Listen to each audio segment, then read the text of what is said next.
Have you ever played Ghost Mode? No, but my Tinder matches play that one all the time. Great. Now they're not even letting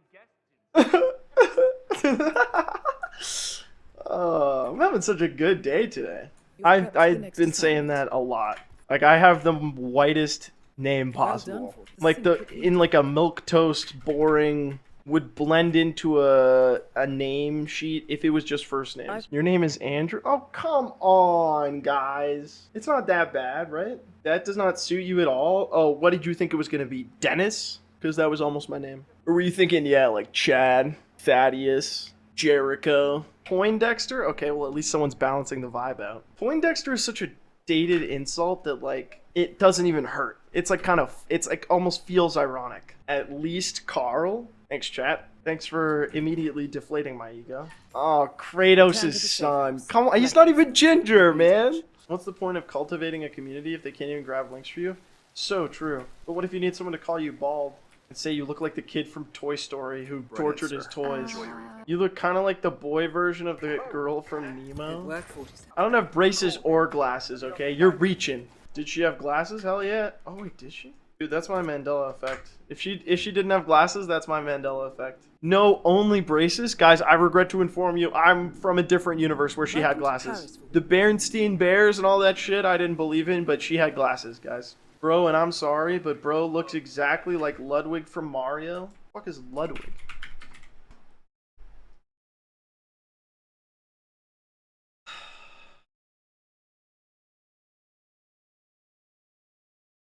Guys, I don't think I'm gonna do the middle part anymore. I was thinking I'm like shaving my head or something. Oh my god, guys, I have so many anecdotes for you. It's crazy because I can never remember them unless I write them down. But then once I write down like a tiny little thing, it's so much easier. So chat, over the weekend, I actually checked out the zoo in Calgary because I was like, I don't think I've been there since I was a kid. I want to see if it's like good. I went there, Safe journey. and on the way there, I see this guy crossing the street. First thing that strikes me about this man, okay? He's rocking a shirt that's got like a truck on it, almost like NASCAR, but like a Walmart knockoff NASCAR, which is even more like boomer coded. I was like, hell yeah.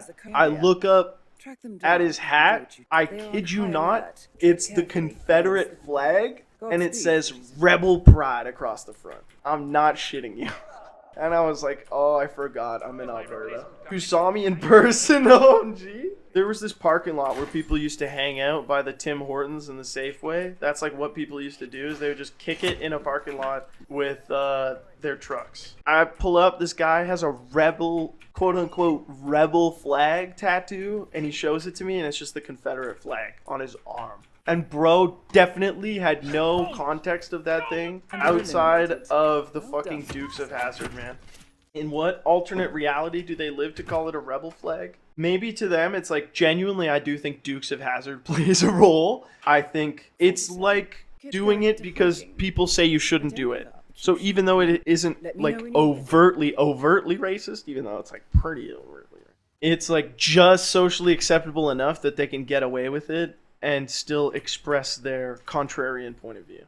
This was in Canada? Yeah, man, this is Berta. This isn't the deep south. This is in Calgary, the most diverse city in Canada. Remind me again, why do you like Berta? I'll remind you. Proximity to family. Proximity to the Rockies. Calgary is the sunniest city in Canada, with 330 days of sunshine on average per year. But you didn't think I had that stat ready for you, did ya? When I was at the zoo, there was a gibbon enclosure, okay? They're monkeys with super long arms. They're adorable. I love them. Overall, I would say I wish the enclosures at the zoo were bigger. I was kind of not pleased. There were these kids next to me who were like 12, who were like making monkey noises at the monkeys. And there was no glass or anything. It's like a 30-foot straight shot to these monkeys. I am the last person to ever say anything, ever. But I looked over and I was like, can you cut it out, please? And they were just like, okay. And I was like, huh.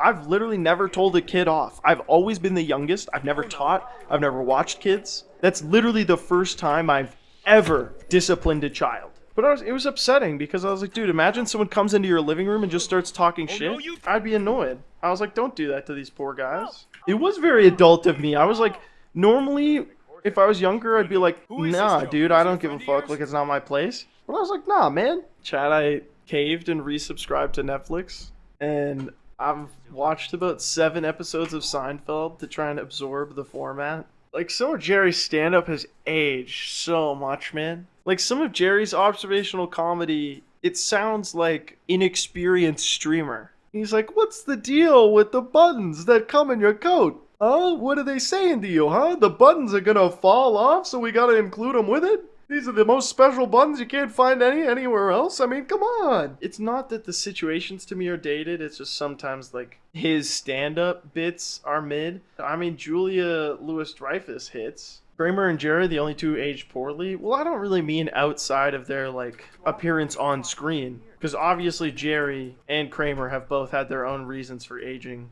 incredibly poorly outside of the screen. But regardless of that, I think just some of Jerry's, you know, and that's kind of the result of him being the progenitor of, like, observational humor being in the main stage for a lot of people. I'm sure there were other people to do it first, but he was, like, the first one to do it big. No, Joel Pride seems criminal, homophobic even. I think we do have Joel Pride, there's just an E. Which, speaking of E, I watched the wildest documentary on Woodstock 2000. It was insane. It was a complete disaster. And the wildest thing about it was the event planners who were responsible for everything were coping in the documentary so hard. And the documentary just cooked them. It made them look so bad. They tried to recreate Woodstock, which occurred in 1969, the summer of love, the era of flower power, in 1999. With fucking Limp Bizkit, dude. Gee, dude, I don't know why we weren't able to recreate the vibes of Woodstock in 69. For some reason, fucking Fred Durst didn't exactly fit the vibe. Like, what did you expect, man? And so, because they nickeled and dimed a bunch of the people and charged them a bunch, had terrible facilities, didn't have enough security for the concert goers, like, things went really far south and it went really bad. Really interesting documentary. I can't remember what it's called. I heard about a guy who goes camping with roguelite modifiers in real life, bro. It sounds crazy.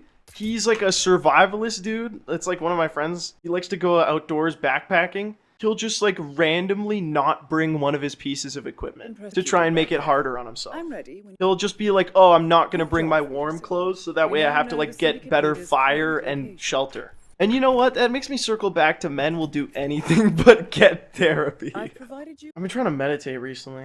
You ever tried that shit? It's kind of cool how hard it is to keep, well, I'm also ADHD as fuck, but it's kind of cool how hard it is to keep your mind still, you know? Like, you're like, focus on the breathing, just chill, think about nothing. If something comes along, let it pass by.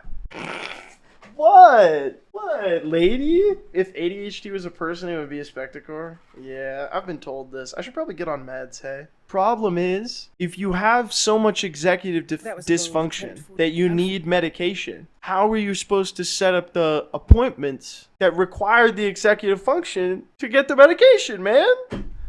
It's just funny because, like, once you know the mechanics of this game and you know the maps inside out, I'd say it's more map knowledge than anything. Then this mode becomes relatively trivial, but if you don't, it's genuinely so hard. I'd played thousands of hours of this game before this mode dropped, and this mode kicked my ass on release. And then, I don't know, my brain just adjusted. I'm on a new file after moving to Steam. This game with no inventory is true. Might I introduce you to the Peacock custom servers? With Peacock, an open source and free project, you're able to access all of the loadouts and still get progression on maps. It's the best of both worlds. Hey guys, I don't want to change the direction of the conversation too abruptly, but you guys can call me Hugh the way I jack man.